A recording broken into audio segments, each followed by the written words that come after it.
everyone, aku Hilal, Assalamualaikum. Dari 3 jalur masuk ke perguruan tinggi negeri, salah satunya adalah lewat jalur seleksi nasional masuk perguruan tinggi negeri atau yang dikenal dengan SNMPTN dan juga dikenal dengan nama undangan, yakni seleksi masuk lewat jalur prestasi. Apa saja yang perlu dipersiapkan untuk ikut SNMPTN? Kamu perlu persiapan untuk meminimalisir kegagalan di SNMPTN. Kali ini akan dibahas tips lolos SNMPTN, so tetap stay tune. Jangan lupa untuk klik tombol subscribe dan nyalakan lonceng notifikasinya ya.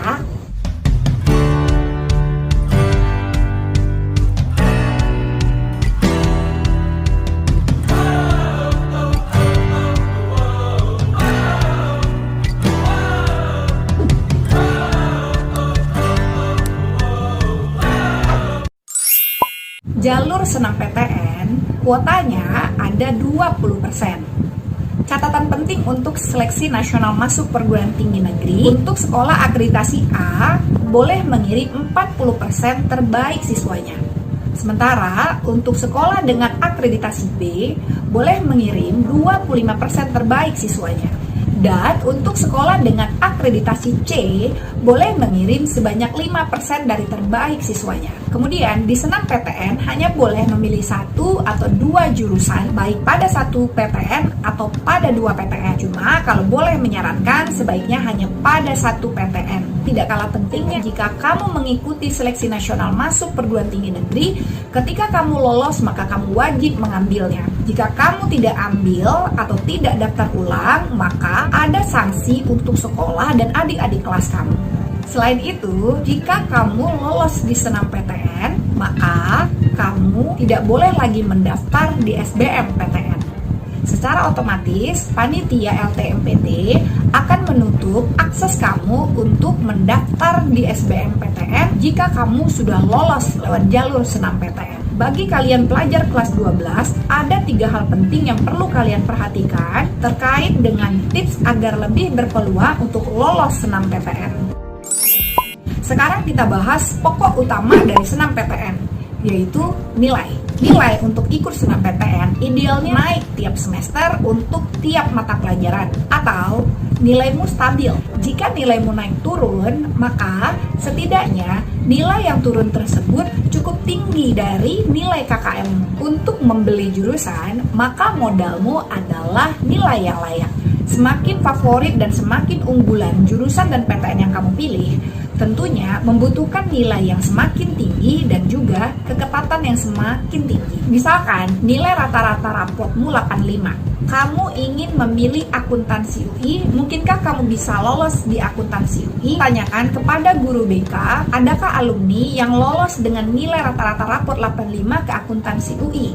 Kamu juga bisa tanyakan kepada guru pembimbing di tempat kamu bimbel jika kamu bimbel. Tanyakan pengalaman alumni tahun-tahun sebelumnya dengan nilai rata-rata rapot 85, bisakah lolos di akuntansi UI? Silahkan hitung nilai rata-rata rapotmu selama 5 semester. Untuk kalian jurusan IPA, catat matematika, fisika, kimia, biologi, bahasa Inggris, dan bahasa Indonesia semester 1, semester 2, semester 3, semester 4, dan semester 5.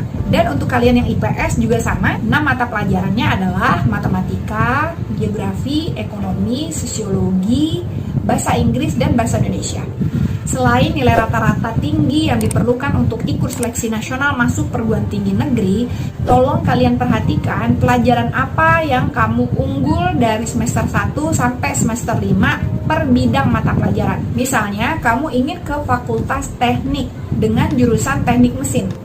Maka perhatikan apakah mata pelajaran matematika dan juga fisikamu pergerakannya naik atau stabil. Tapi jika nilainya terus turun atau pergerakannya tidak begitu bagus, sebaiknya hindari fakultas teknik, apalagi jurusan teknik mesin. Karena untuk ikut SNMPTN, selain melihat nilai rata-rata 6 mata pelajaran, tentunya juga akan dicek nilai mata pelajaran unggulan yang dibutuhkan oleh jurusan yang kamu pilih. Untuk IPS, misalkan kamu ingin memilih jurusan akuntansi, maka matematika dan ekonomimu harusnya unggul. Setiap tahun untuk seleksi SNMPTN, biasanya guru BK-mu akan mendata siswa berdasarkan nilai paralel. Nah, siswa-siswa paralel ini pun nantinya akan dikelompokkan berdasarkan jurusan dan PTN yang mereka inginkan.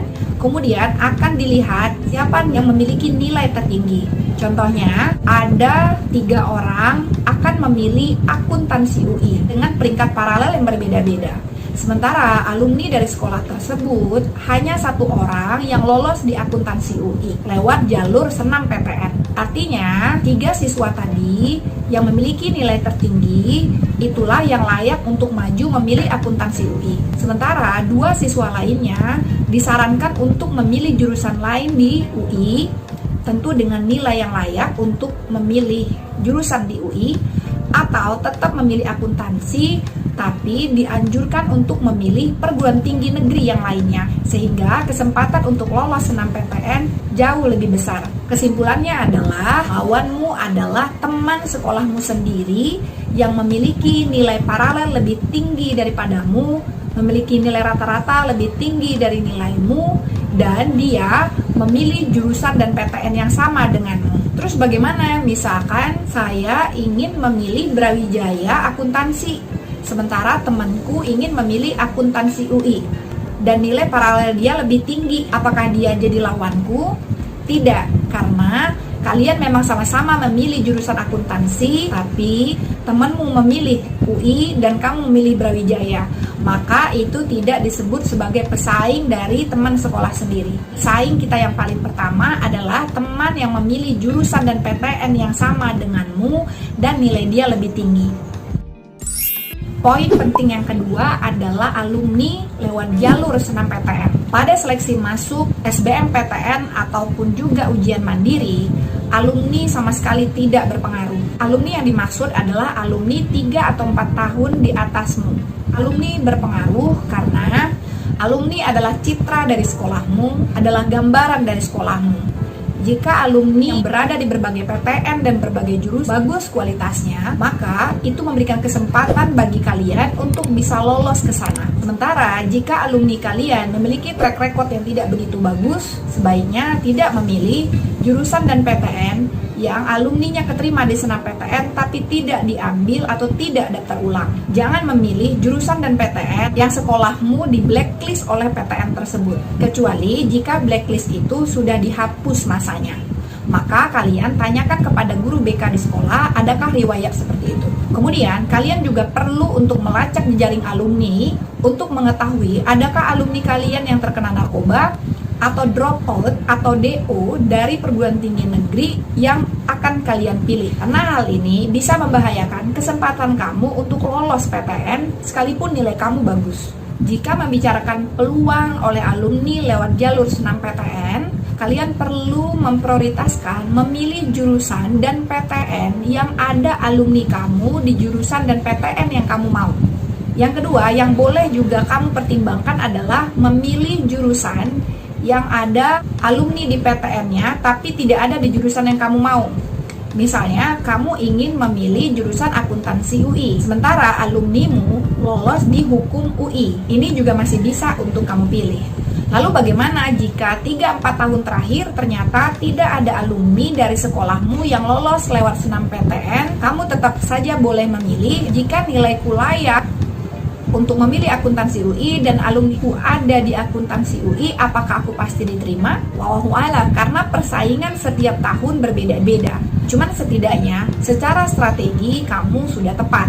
Tapi diterima atau tidak, keketatan tiap tahun berbeda-beda dan rezeki orang tentu berbeda-beda. Jangan lupa untuk membandingkan nilai rata-ratamu dengan nilai alumnimu ya. Nilai alumnimu biasanya ada di buku besar di TU sekolahmu. Jadi kamu bisa minta izin kepada guru TU-mu untuk mencatat nilai alumni yang lolos di jurusan dan PTN yang kamu mau. Kemudian kamu bandingkan nilai kalian dari semester 1 sampai semester 5.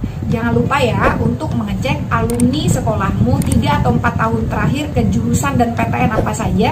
Dari mana kamu bisa tahu alumni kamu lolos kemana saja? Kamu bisa tanyakan kepada guru BK dan juga guru TU. Oh ya, ada satu catatan penting lagi. Di luaran sana, banyak sekali yang mengabarkan bahwa dianjurkan kalian memilih PTN yang ada di daerah kalian sendiri. Bagaimana jika kamu siswa Jakarta ingin memilih kedokteran UI tapi nilaimu kurang, kemudian ingin memilih kedokteran UIN Jakarta tapi tidak ada alumni sama sekali lewat jalur SNMPTN, dan ingin memilih Fakultas Kedokteran UPN Jakarta tapi keketatannya sangat tinggi, maka kamu nggak harus memilih di Jakarta walaupun kamu siswa dari Jakarta. Dengan catatan, ada alumni di PTN dan jurusan yang kamu mau, maka tidak ada salahnya kamu untuk mempertimbangkan memilih jurusan kedokteran di PTN di luar Jakarta. Poin penting yang ketiga untuk ikut SNMPTN adalah sertifikat. Selain nilai rapot tinggi, tentu ada poin plus yang bisa dipertimbangkan oleh panitia LTMPT. Prestasinya bisa juga berupa sertifikat lomba dan juara level kabupaten kota, level provinsi, kemudian level nasional dan juga level internasional. Boleh lomba akademik atau non-akademik. Lomba non-akademik misalkan lomba tari saman, lomba membaca puisi, karate. Sementara yang terkait dengan akademik misalkan lomba sains secara kelompok atau secara individu ya. Kalau misalkan nilaiku layak untuk memilih jurusan dan PTN, aku adalah yang terbaik secara paralel, ada alumni di jurusan dan PTN yang sama, tetapi aku tidak punya sertifikat. Sementara temanku memiliki banyak sertifikat.